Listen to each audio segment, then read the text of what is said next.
சுழலும் கோள்கள் அவன் சொல் கேட்கும்.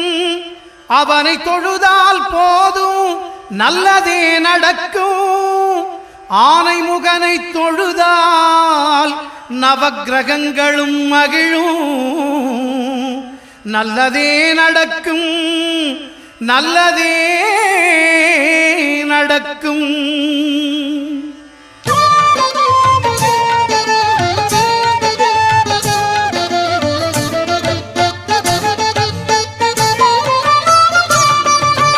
ஒன்பது கோளும் ஒன்றாய் காண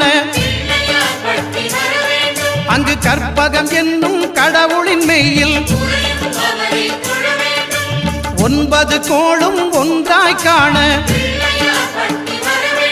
அங்கு கற்பகம் என்னும் கடவுளின் மெய்யில். சூரியன் முதலாய் 9